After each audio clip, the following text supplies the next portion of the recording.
আসসালামু আলাইকুম, আমি চম্পা। আপনারা দেখছেন চম্পা কিচেন। আজ আমি নিয়ে এলাম একেবারে ভাতের সাথে জমে যাওয়ার মতন অসাধারণ রেসিপি, মাছের ডিমের বড়া কারি। খুব সহজ উপায়ে অল্প সময়ে বানানো যাবে, আর খেতে হবে একেবারে দারুণ। চলুন তাহলে দেখে নিই আজকের রেসিপি। আমি এখানে একটা বাটিতে 300 মাছের ডিম নিয়ে নিয়েছি। দিয়ে দিলাম এখানে স্বাদ মতন নুন, 1 চামচ হলুদ গুঁড়ো, 1 চামচ জিরে গুঁড়ো, 1 চামচ লঙ্কা গুঁড়ো, আর দিয়ে দিলাম 1 চামচ ধনে গুঁড়ো আর আদা রসুন বাটা। এবার আমি একটা মুরগির ডিম নিয়েছি। মুরগির ডিমটার সাথে মাছের ডিমটা ভালো করে চটকিয়ে মিশিয়ে নেব। এইভাবেই 2-4 বার আমি মাখিয়ে নিলাম নেড়েচেড়ে। এরপরে চাপিয়ে দিলাম একটা কড়াইয়ের মধ্যে দিয়ে দিলাম পরিমাণ মতন সর্ষে তেল। তেলটা যখন গরম হয়ে গেল, একটা একটা করে মাছের ডিমটা আমি বড়া করে ভেজে নেব। এইভাবে লাল লাল করে আমি ডিমটা নেড়েচেড়ে ভেজে নিচ্ছি। ভাতের সাথে খেতে একেবারে দারুণ লাগে এই রেসিপি। খুব সহজ উপায়ে বাড়িতে বানিয়ে ফেলুন এই ট্রেডিশনাল বাঙালি রেসিপি। বন্ধুরা সব কেমন আছেন? আশা করি সব ভালো আছেন। আলহামদুলিল্লাহ আমি ভালো আছি। বন্ধুদের কাছে আমার একটাই অনুরোধ, পুরো ভিডিওটা দেখবেন আর একটা লাইক দেবেন। আমি এখানে মাছের ডিমটা ভেজে একটা জায়গার মধ্যে রেখে দিয়েছি।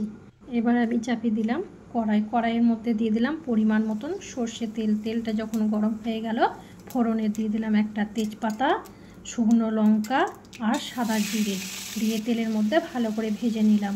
আর এদিকে দিয়ে দিলাম একটা পেঁয়াজ আমি বেটে নিয়েছিলাম। পেঁয়াজ বাটাটা তেলের সাথে ভালোভাবে কষিয়ে নেব। যতক্ষণ না পেঁয়াজের গন্ধ যাবে ততক্ষণ অবধি আমি কষিয়ে নিলাম। দিয়ে দিলাম এখানে 1 চামচ আদা রসুন বাটা।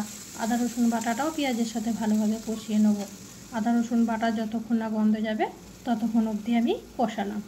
এবার দিয়ে দিলাম আমি 1 চামচ হলুদ গুঁড়ো, 1 চামচ জিরে গুঁড়ো, 1 চামচ লঙ্কা গুঁড়ো দিয়ে ভালো করে মশলাটা পেঁয়াজের সাথে আমি কষিয়ে নিচ্ছি।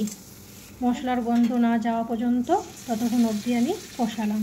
এবার দিয়ে দিলাম এখানে একটা টমেটো বাটাটাও দিয়ে মশলার সাথে ভালোভাবে কষিয়ে নেব অল্প একটু পানি দিয়ে ভালো করে 2-4 বার এইভাবেই নেড়ে ছেড়ে আমি ঢাকা দিয়ে দিলাম 10 মিনিটের জন্য, মশলা গন্ধ যাওয়ার জন্য।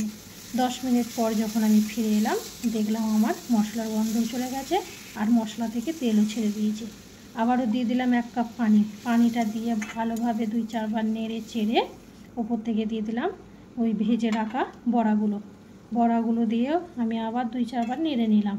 এইভাবে আস্তে আস্তে বড়াগুলো আমি নেড়ে চেড়ে আর দিয়ে দিলাম এখানে কাঁচা লঙ্কা কুচানো, আর দিয়ে দিলাম ধনেপাতা কুচানো দিয়ে ভালো করে আবারও 2-4 বার আমি নেড়ে নিলাম। আর দিয়ে দিলাম এখানে 1 চামচ গরম মশলা গুঁড়োটা দিয়েও আবারও নেড়ে নিলাম। নিয়ে ঢাকা দিয়ে দিলাম আধ ঘন্টার জন্য। আধ ঘন্টা পর যখন আমি ফিরে এলাম, দেখলাম আমার মাছের ডিমের বড়া কারি রান্না আমার হয়ে গেছে। এই ছিল আজকের রেসিপি, মাছের ডিমের বড়া কারি। আশা করি আপনাদের ভালো লেগেছে। ভিডিওটা ভালো লাগলে অবশ্যই লাইক দিন, কমেন্ট করুন আর শেয়ার করবেন। আরও নতুন নতুন রেসিপি পেতে চ্যানেলটা সাবস্ক্রাইব করে পাশে থাকবেন। ইনশাল্লাহ আবার দেখা হবে নতুন একটা রেসিপি নিয়ে। খোদা হাফেজ।